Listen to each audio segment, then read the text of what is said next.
And even our awareness that most of our people are coming in knowing nothing about how their body's put together, nothing about the nervous system. And if we can break it down simply for them and really help them understand, it's just like a game changer.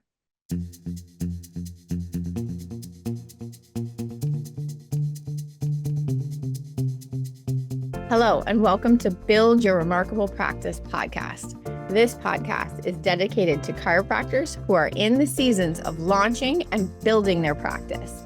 Join myself, Dr. Lona, and my co-host, Dr. Bobby, as we have conversations each week as it relates to building the practice of your dreams. And remember, you can have a remarkable practice as part of a remarkable life, not instead of one. We're here to lead you on the way. What is up, team? Welcome back to another amazing week of Build Your Remarkable Practice podcast with the fantastic Dr. Lona Cook and myself, Dr. Bobby Lajasovic. Dr. Lona, good afternoon, I think it is, where you are. Yes. Good afternoon, Bobby, or good morning to you. How are you doing? I'm doing fantastic. I must say, I think it was last week we did our energizing routines episode, right? So I'm fresh out of an ice bath and a workout. So it's 7 a.m. here. So I'm doing great. I'm ready to rock and roll this episode. That's awesome. My clinic director, Dr. Danny, just got an ice bath, and I've noticed he comes in with like an extra layer on lately because I'm like, oh, you are fresh out of this cold plunge, and it's still summertime here. So he's getting after it too. Yeah, I must say, it's amazing. It's fascinating how the mind works. Even though the ice bath is the same temperature, when it's winter time, I get out of bed, and here where I am in Australia, winter is like 10 degrees, which is probably like, I don't know, maybe 45 degrees kind of Fahrenheit, depending which part of the world you are. But that's cold for me, come on guys, that's cold. So in my mind, I'm like, oh, it's winter. I don't know if I can jump in that ice bath, even though the ice bath is still the same. It's freezing temperature, but it's amazing, right? It's such a mental game. Yeah, and my self-care today was I went and sat in the sun at lunchtime because I gotta soak it up because our cold here is like -20, So. Yeah, you can absorb that heat before it starts to flip into winter, huh? Yeah, that's just winter. Yeah. That's called walking outside. Yeah. I love it. Hence the glow. You're glowing. Get some vitamin D dosage today. Yeah. Got to I get it love while it. I can. I love it. So today, guys, we're going to be unpacking an episode, which I would say in my 9 years of training docs is one of the most common questions, or one of the most common topics, I should say, that I get questions around. It's an area of practice that is a system that when you really nail it down, it has the capacity to completely transform your practice. In fact, it's an area that I remember we were at an immersion, I think it was about a year and a half ago, and Dr. Franson said this, and everyone, I remember, uniformly agreed with it. And what he said was, if you took away my ability in practice to do every single system, which means if you said you can't do payment plans, you can't do care plans, you can't do progress reports, right? You can't do re-exams, x-ray protocols, re-reports, okay? You can't do core score scans. You can't do any of these things. You can't train team. You can't do weekly team meetings and trainings, but there's one system, and there's one system only that you could choose to do. Which one would it be? And I remember we all sat there uniformly, and the agreement that we all came to was the system that it would be is the one that we're going to be talking about today. And that system, guys, is your Better Results Faster workshop. Or some people might know it as your introductory workshop, or your half an hour to health, or your introductory spinal care class, or your whatever you want to call it. I've heard of different names. In my practice, I've always called it the Better Results Faster workshop. And I would say, Lona, over the years, it's the most common question that we get about, hey, how do I run my better results faster? What should I be putting in there? I understand that it's important, but I don't really know how to execute it. What's been your experience with this question? Why is it such an area that we get so many questions around? And why do you feel as though it's such an important part of the practice journey for a patient? As you were talking, Bobby, I was thinking like it's like what we preach to just building the practice too, is like you got to catch the vision in order to execute on all these things, right? We got to help our patients, our practice members catch the big idea, right? And they're not going to necessarily get it unless we give them very clear ways to access the education or the unraveling of the idea. And so that's why the workshop and the way that you go about being very mindful of how you give them opportunities to have that aha about what chiropractic really is and what this choice is that they're making and why they're going to stick to care and why they really are on a journey with us. So that's why for me, it's like, it should be spizzed up, because on some level it's got to come from your heart. They got to feel you. And that's part of why delivering it, which you can deliver it in a lot of different ways, is so important, not only to you and your team, but also obviously for the patient to have a breakthrough. Yeah, 100%. And you said a very important word there at the end, which was a breakthrough. So if we just start, let's just start from the very beginning of a journey that someone has inside of our office. Okay. If we look at healthcare in general, there's two paradigms in healthcare. Okay. One is going to be more of an allopathic model, and one is going to be more of a holistic model. Call it whatever you want, but one's outside in, one's inside out. If you go into the streets and you survey the public and you took 100 people out of the street and you asked them, what do you think that chiropractic is good for? Lena, what do you reckon the most common answers would be? Back pain, Back headache. pain would definitely, back Yeah. headache would definitely be in there. Back pain would definitely be in there. Maybe neck pain would be in there. People would probably say neck pain. Maybe people would also say things like, I don't know, shoulder issues, or would maybe they'd go as far as saying joint issues, right? But I think definitely if you go and survey 100 people, and I know I've experienced this when I go to a party, okay, and someone finds out for the first time who I am, and they go, "Oh, you're a chiropractor." One of the automatic questions in the back of that is, "Oh man, I'm having this issue with my back." Lona, do you experience that too, or is it just me? Yeah. And you're like, insert eye roll. Okay. Yes. I'd love to help you, but not right now. Yeah. So I think it's safe to assume that the public assumes that chiropractic, or it puts a relationship between us and pain, back pain, neck pain, which automatically is putting us into an allopathic model. So what that means is that when people are coming into our office, they're coming in, and if your systems aren't set up properly, watch this. We do, well, I don't, but like in an office, you take somebody in, the doctor comes out, they call them into the room. Okay. In this example, the chiropractor out comes out, they call them into the room, and then they proceed with a bunch of questioning, which they call the history. So tell me about this back pain and where has it been? Is it traveling anywhere? And bang, they automatically go straight into a medical consult. And so people come in with this expectation, and now that expectation is being met.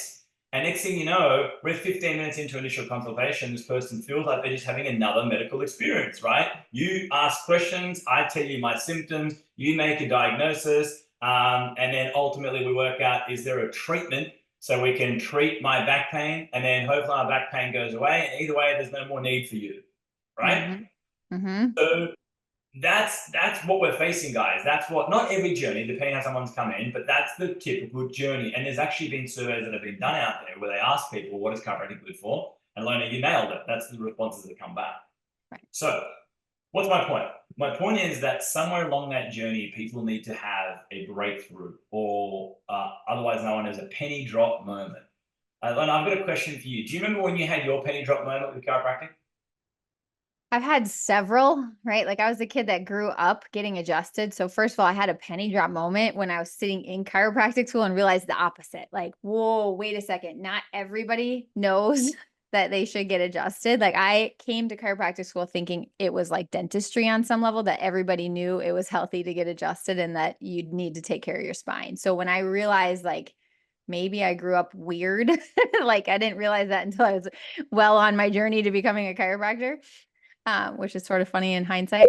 That was one of my moments of aha, like maybe not everyone thinks like this, but also at the same time, I couldn't understand why it would be difficult to convey that to someone too. So I think that really helped me, that I just didn't think there was a barrier between where people were at, and that the understanding that your spine is really important and it has a relationship to the health of the rest of your body. Now, in hindsight, 15 years later, I realize there's a lot of things we can do to help that trajectory and grow that understanding in people. But on some level too, you got to check with the belief system between your own ears. So many people, I hear them say like, oh, they're not going to get it, right? They don't get it, or that's the barrier. It's like, well, they're not going to get it if you already have a belief system that people don't get it, right? So Yeah, that's totally. But so wait, how old were you when you had your first adjustment?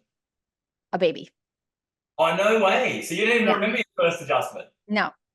How lucky are you? Yeah, I know. I was a colicky baby, and my dad convinced my mother that I needed to go to the chiropractor. So they drove up an hour north of where I practice now to his chiropractor growing up, because he had been adjusted since he was a kid. And get this, my grandfather has been adjusted since he was a child as well, because his mom knew that her kids stayed healthier and she didn't have money to go to the medical doctor. So they went to the chiropractor. Wow. That's so cool. Okay. Yeah. So, when you hear these researchers quote articles quoted like 7% or 6% or 8% of the population's under chiropractic care, you're in that 7% from day one, huh? Yeah, first generations on my dad's side. Oh, I love it. I love it. That's so cool.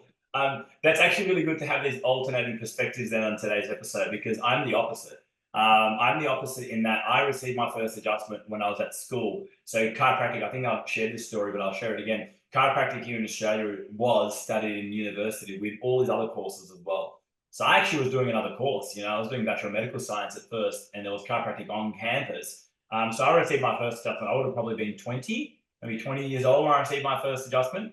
And so I remember when I had my penny drop moment. I actually had my penny drop moment when it was I was about, I'm going to call it between 4 to maybe 8 months out of school. So I graduated. Upon graduation of chiropractic school, in my mind, I actually, truth be told, I didn't know what chiropractic was for. I thought that it was for neck pain. And then I was like, okay, in school, they taught a lot of pathology. Well, neck pain is what? Arthritic change, they would say, or in the spine, they'd call it degenerative change. And then I got really confused in my final year when I would have tutors and lecturers say things like, you cannot adjust degenerative change in the spine. And I'm like, hang on, what the heck? So what am I doing then, right? Because I had another lecturer say, you cannot adjust hypermobile joints. And then we've got this other person saying, you cannot adjust degenerative joints. And I'm like, so what on earth are we supposed to be doing? Yeah. Can I adjust anyone? Yeah. So I think it's safe to say I was confused as confused gets. I was confused starting with the letter C. I was like, I don't really know what I'm doing. And I don't know why I'm charging this fee of $65, seeing as I can't help degenerative joints apparently, nor can I help the ones that are moving too much. So I was like, so what's my position? What's my role in this whole thing? I don't know. I'll just kind of like figure something out. So those were my first couple of months out. And then I remember when I had my breakthrough, specifically, I was sitting there in one of my downtimes. I was quite bored in my first year. And I was sitting there and I was listening to a podcast. And actually, in the podcast, somebody said something about the reason that we care about the spine at all and maintain the integrity of the spine is because of what's within the spine. And what sits in the spine, I think everyone on this call knows, is the central nervous system. Okay, so the master control system that controls all function of the body.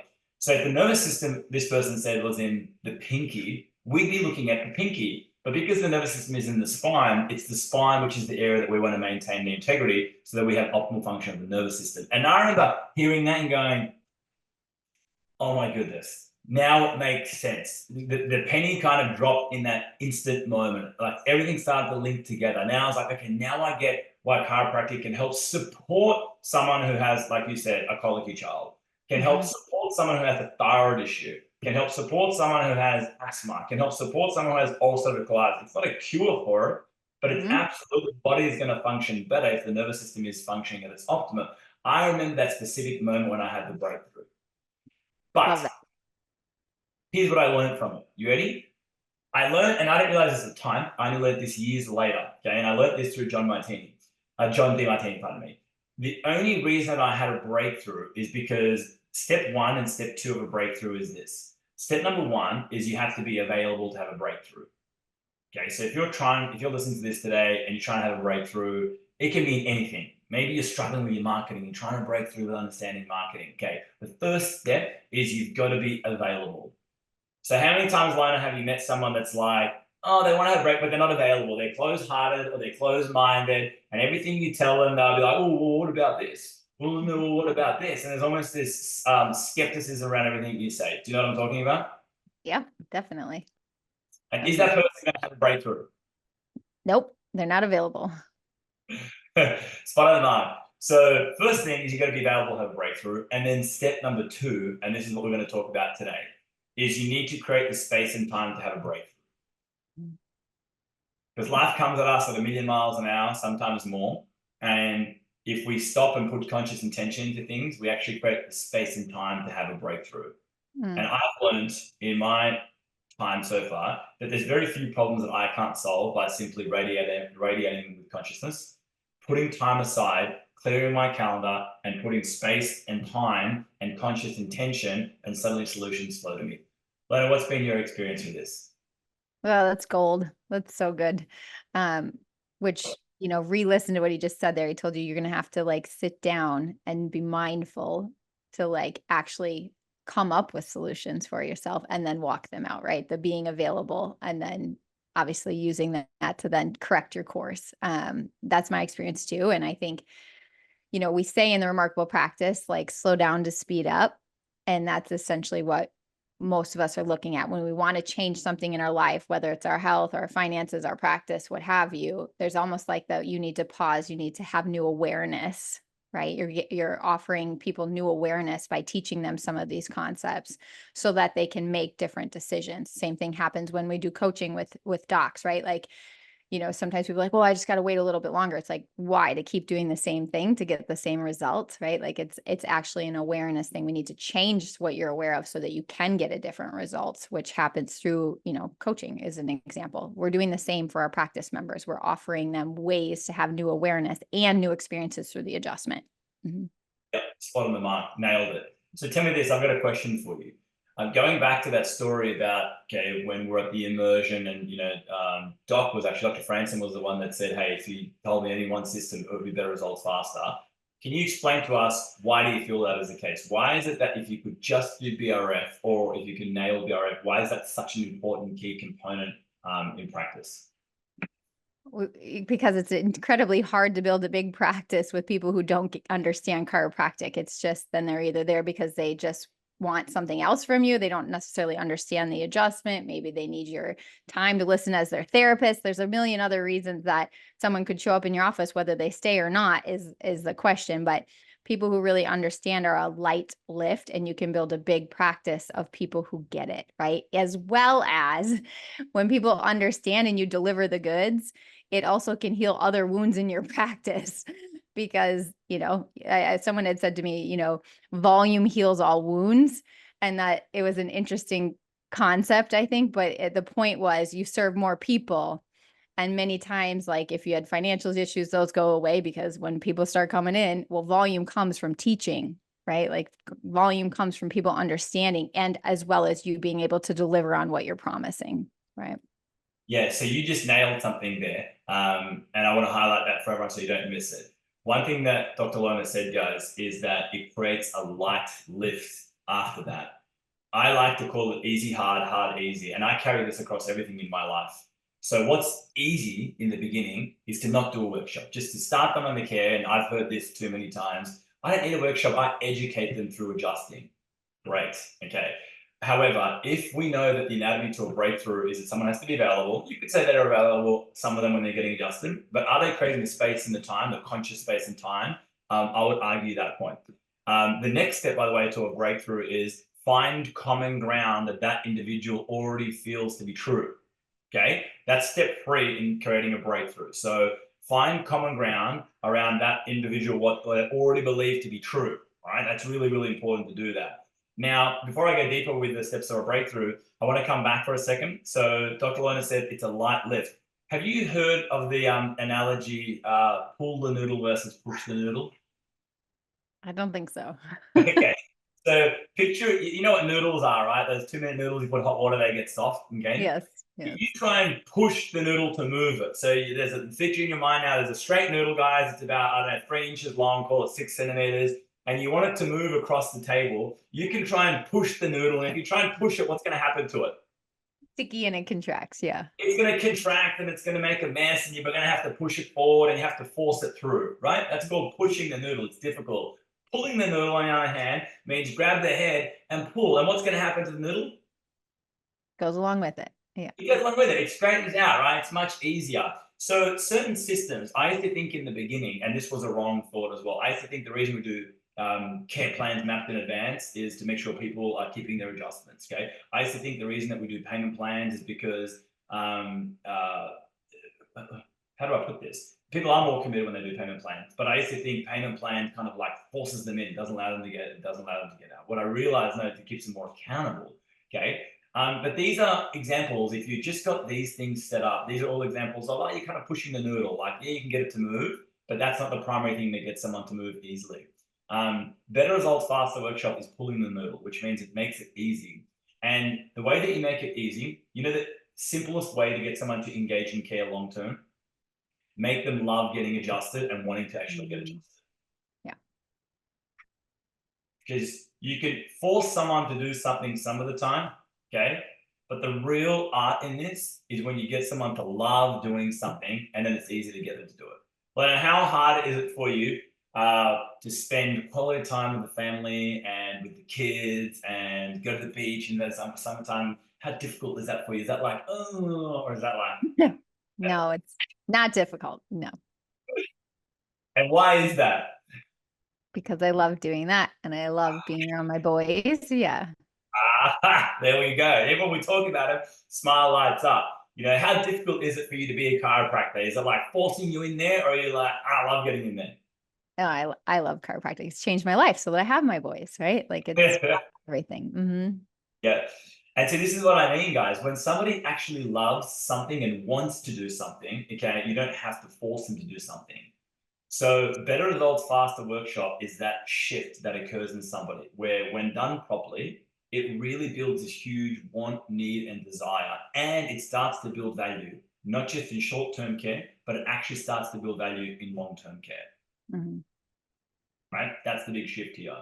So Lona, why don't you unpack for us and take us through. We were speaking about how BRF, we call that, the Better Results Faster workshop, is called BRF from now on. How the BRF workshop or a system is unique in that some systems are retention systems, like let's say progress reports done properly, retention system. Care plans done right, conversion and elemental retention system. You know, doing a day 2 protocol in some way, conversion system. Executing outside talk, attraction system. But we were talking about how Better Results Faster is quite unique because it has elements of all three.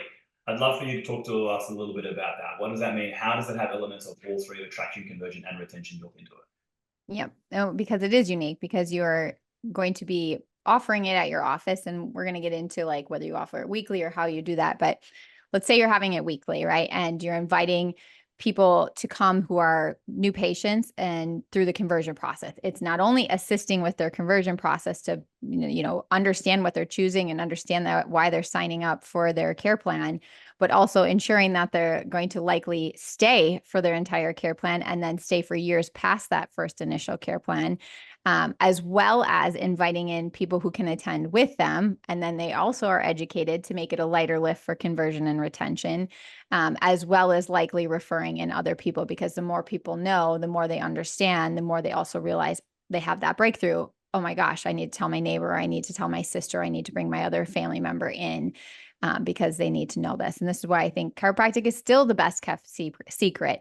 It's like, it's not about our offices growing, even though I know on this podcast, we are saying it's about building your practice. It is about also realizing, things that so many people need to know. They just don't know it's disguised as chiropractic. So the BRF is an opportunity to really, in a clean way, offer more of that understanding that we all hold dear to our heart and why we will get adjusted, from womb to tomb, if you will, because of what we understand. We're offering them that.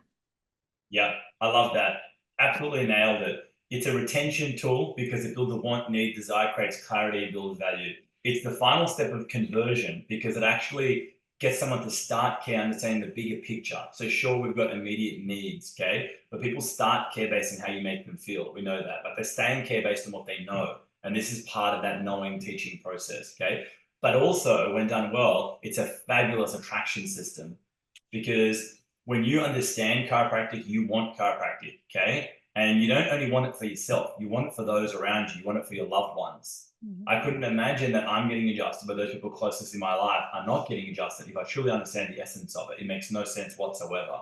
And so for that reason, Better Results Faster also then equally becomes a super, super powerful attraction tool for generating internal referrals, family assessments, and checkups and the like, right? So really, really key. So here's what I'd love. I'd love to talk a little bit about the mechanics of it. I know there's different ways to execute a BRF, and maybe our next episode, I know people are going to ask me, take us through your BRF. I'm more than happy to do that. I'm happy to share with you the structure of Better Results Faster, the opening, the flow of it, the body, the pre-close, the close, the execution, the form to it, all of that, okay? Maybe we tie that onto a complete separate episode, the actual structure of the execution of the Better Results Faster workshop. But I want you to be doing them first, even if you're doing them terribly. My first workshop, I think, had 2 people. I think second one had 1, and I just did it in front of a computer screen. But I'd love to talk. I'd love for you to share with us a little bit. People often think, oh, I've got to be doing them live in my office every single week. It's this big, heavy lift. And as soon as I heard you say BRF, I almost half switched off. But I love what you guys are doing there because it shows that you can capture all those things that we've chatted about now, but not have to do it in a format that people initially thought they might have to do it. Why don't you take us through what are different ways, Lona? How do you guys leverage better results faster? How are you executing it? Yeah. So like you, Bobby, we had a conversation before we came on here that when the world kind of shut down 4 years ago was also at the same time we joined TRP. And so Dr. Danny and I wrestled with how do we do our BRF? When are we going to implement it? How do we do it? And can we use technology? And so we actually got into the rhythm of we were just going to present it virtually. And so we recorded it and ended up tagging it into our texting software so that everyone gets it on visit 3 for us. And then our table talk around visit 3 makes them, aware that they need to watch it. And that also we hand them like like a referral rhythm at that time too. That just, again, wraps that whole visit together. So we have made ours virtual and it still happens at visit 3. And we actually were at a team role playing today that was on the referral process. And we also realized there's a few parts of that referral process we could add in there where they could just send the BRF with the new patient paperwork to someone else. So it just gets you thinking in all this, the ways of doing digital, like where could you, without necessarily, if you feel like I don't have enough time or where am I going to fit this in, like you can still leverage so many of these tech options we have now with all the texting and the integrations to our software to deliver more of the message to people on a, where everyone gets it. If you can only have a in-person talk once a month, that's all right. You can still have it digital. So this is absolutely brilliant, guys. I want you guys to lean in. If you're listening to this and you're driving in the car somewhere, okay, I really want you to rewind and listen to what Dr. Lona said, and we're about to unpack further now. So you don't have to necessarily be doing a live workshop. So if you're a one-person band, or you're an associate in a practice listening to this, or maybe you're a 1+1, one DC and one CA, and the thought of, oh, every second week I've got to put a live workshop on just drains the energy out of you. You don't have to have an option then of I just don't do it at all or I get the energy drained out of me. There's actually ways to leverage technology now which lets you have your cake and eat it too. So I'd love to, though, I'm going to poke a little bit at this, Lona, and I want you to give us clarity. I want you to help us with this. So Yep. like I'm a person that started care in your office. On visit 3, I'm going to get a text message that has the workshop attached to it. How do you ensure that I listen to it? So I've come back as a 4, 5, 6, 7, and you're now table talking around things that are like concepts in BRF. How do you help ensure that I listen to it? Yep. So we also use Dub.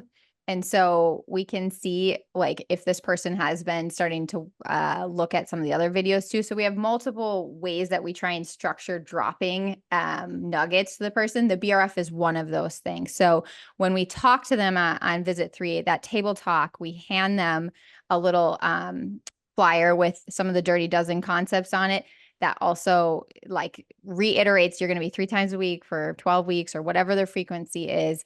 And that the link that they received is really important for them to watch. And that most people find that information really helps them get the most out of their care. It's part of how we button up visit 3. And then we also have a referral card attached to it that like letting them know after they watch the video, if they want to share it with anyone, they can, as well as that it's our joy to take care of their friends and family here and share that knowledge with them. And then that card gives them an opportunity to send someone in. So that's how we button up that first part. And then by visit 12 too, it's a check-in, like, did you read the book that we give them? Because we do give them a book as well. Were you able to watch that? Does this make sense? It also is, we're able to see if they've been on track making their first 12 appointments, if they're off track a little, where we can just come back around them and make sure that they've gotten like the logistics as well as the education for that first phase of care. Yep. Love it. So what I'm hearing you say is that pre-framing and building value is a huge part of ensuring somebody watches it. Oh, yes. We definitely need to talk about it. And same thing with talking about the referral, right? Sometimes people think like, oh, it's busy in here. I don't know if they want any more people. So we want to come around them to like understand, as well as to understand, like, we love taking care of more people. And so that they know how to go about that, just like we show them where the face paper is. It's all just part of what we pre-frame on that visit. So can I ask, you guys have recorded a Better Results Faster workshop through Zoom, like with a screen share? Is that how you've done it? Yep. We made PowerPoint that was unique to our office using the concepts from TRP's BRF. And then we recorded it. It was probably 25 to 30 minutes recorded. And then we had someone on Upwork splice it down so that it was like more like how you'd listen to it if it was an edited video on like a social media. And it has captioning now. So you really have no excuse. You could watch it and not even listen to it and see the like, we wanted to just give it to them as much like as quick as possible with as many ways to like get the content. Yeah, amazing. So there you go, guys. You don't have to be doing it live every other week, okay? There are alternate ways to do this and still get the desired outcome, which is massive. So in my experience, Lona, what I've found with Better Results Faster Workshop is there's two primary questions people have. They fall into two different categories. Category one is, how do I execute the workshop? So like, what do I put in it? What are important concepts? Because is it safe to say that your table talk with someone once they've been to workshop changes? Yes, and we also make the assumption on some level that they're going to keep hearing these concepts. So we want to orientate them too, because a lot of it I find is we're just repetition of the same concepts over and over with a slightly different spin, depending on what's going on and what's shared with their life about their life. Because repetition builds mastery. We need repetition in everything Mhm. that we want to understand in life. Repetition is key, especially if you have a concept that's completely foreign to you. I sometimes like to joke around when I'm on mastermind calls and I give this example and I'd say, all right, do you understand a car? And people kind of laugh and they'll be like, yeah, like, oh, okay, it's a car, it's got wheels and an engine. Like, okay, do you understand the mechanics of a car? Like how it actually works? Like how does fuel explode and turn into a moving vehicle? What are the different components that come together to make that happen? And most people kind of look at me a little bit dumbfounded, right? And I'm like, okay, so let's say now we had a mechanic that did a 15-minute illustration and basically said to you and showed you like, all right, so here's the car, you get the engine, it all starts with the engine. Inside the engine, you've got these holes, they're called cylinders, and those cylinders are airtight. And what happens is fuel goes into those cylinders, that explodes, and that causes movement of these shafts. They're called pistons, right? Now, car guy probably going to say this guy's completely wrong, but I'm making it up here as I go. Pistons move, the engine is moving, but there's still no power to the wheel. So there's a rod that connects all these pistons together, and then that rod spins, and then that connects to a thing called a gearbox, because there's big gears and there's little gears, depending what you need to be doing, how much power you need. And then that gear connects to another rod, which goes down the middle of the car, and then that connects to the wheels. So then if you put your foot down the accelerator, more fuel goes into the cylinders, more explosions happen at a faster speed, more power goes through those rods, and then that gets to the wheels. And then if you want bigger engines, right, you've got like, 4 cylinders, 6 cylinders, 8 cylinders, 12 cylinders, and that's equivalent to more explosions, more power, quicker car, more powerful car. You'd be like, oh, okay, that kind of makes sense. So then if I say to you something like, hey, how are the pistons in your car? You'll actually have context around that. You'll be like, oh, yeah, that's the things where the explosions happen, right? Whereas if I say it to you in the beginning, you'll be like, how the what's in my car? I've got no idea what this guy just said. Bobby, So you have the best analogies for the record. Okay. did that helpful? Is that useful, Lona? So good. I'm like, okay, I'm going to say this to my team now. It's so true because you just described something so I could try and have a visual around to something I know nothing about, right? And even our awareness that most of our people are coming in knowing nothing about how their body's put together, nothing about the nervous system. And if we can break it down simply for them and really help them understand, it's just like a game changer. Yeah. So that's what I noticed. Yeah, I just noticed that if you unpack these key, like when you say to somebody, it took me ages to work out how what I'm doing, guys, is with my hands and adjustment, how forcing my spine can help me be healthier.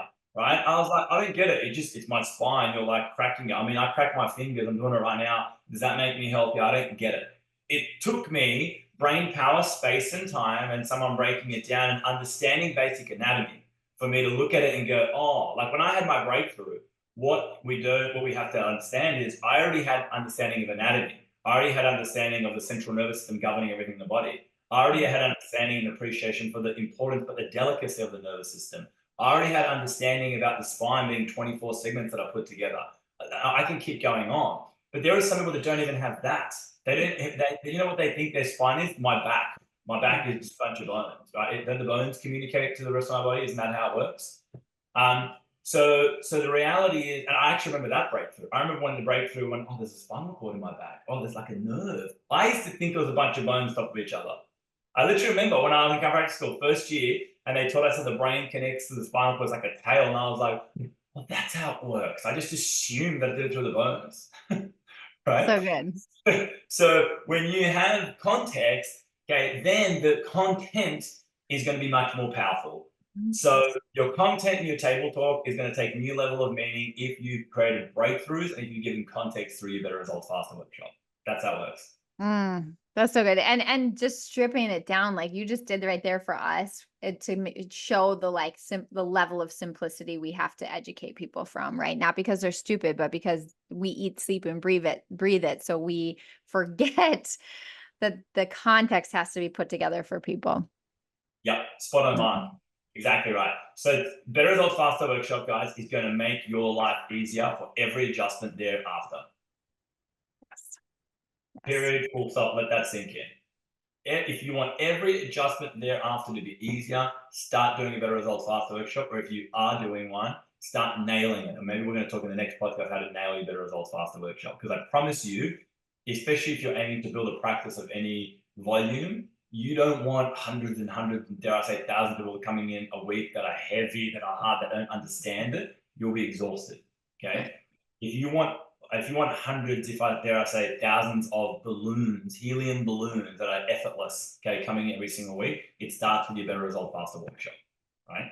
So I said that part one is how do I execute the workshop? That's the question that I have. But the second part, or the second question that we get a lot from docs is how do I fill the workshop?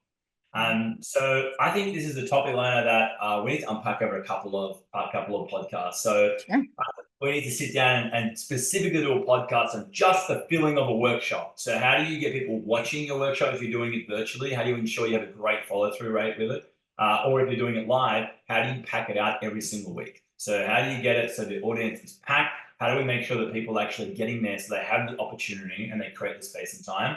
And then on the back of that, well, how do we design it? How we nail it? So stay tuned. We're going to be releasing that, guys. We're going to make sure that you are nailing your Better Results Faster workshop. Lona, time's flown. We've gotten here really quick. I'm having a bunch of fun. Any final comments in BRF from someone like maybe I'm doing it and I'm thinking about, hey, I need to improve it, or maybe I did this years ago and I just heard that and you guys reminded me about how important the system is. Any final comments in BRF? Yeah, I was just thinking about if you listen to this and you were like, maybe I'm a back pain chiropractor and I don't want to be. Like maybe you're listening to realize, I don't talk to people much about anything other than what they come in and keep it pretty medical because that's what they showed us maybe in school. And, I'm uncertain. First of all, it's just even thinking about like, what do I want?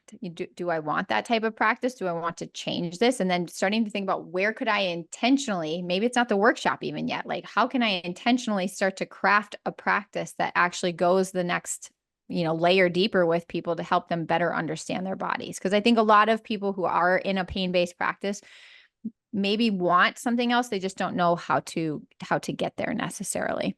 And that's what we're here for. So if that's you and you're listening, like help me, like we would love to.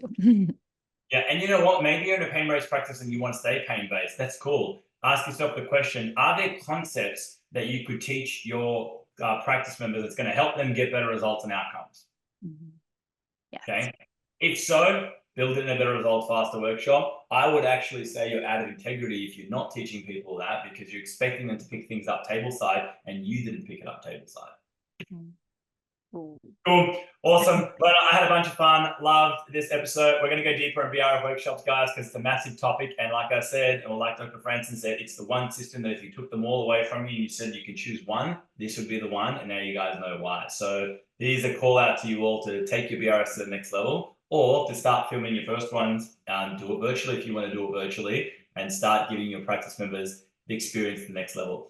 You guys are fantastic. Lona, thank you so much. Awesome. Thanks, Robbie. Lovely as always. Guys, if you're enjoying this, if you want help with your BRF workshops, in the show notes, click on the show notes. You'll see there's an option there to jump on the calendar with either Dr. Lona or myself. And let's talk this down. There's a science to building this in a rock star way. You don't have to do it on your own. Like anything in life, there's the long route, okay? Or there's the easier route to success. I always look for leverage so I can get the easier route to success and the sustainable route. So if you guys need help with this, guys, please don't hesitate. Jump on, schedule, we'll jump on a call. We'll have a chat about it. Let's find out where you're at and let's see if it's something that we can support you with. Until next time, have a remarkable week and we'll see you guys soon. Thanks for listening to this episode of Build Your Remarkable Practice podcast. Remember, what the world needs now is chiropractic, and what chiropractic needs now is more successful chiropractors. If you like the podcast, please subscribe, share with your friends, and leave us a review. And if you'd like to connect with us personally, please click the links in the show notes to schedule a call.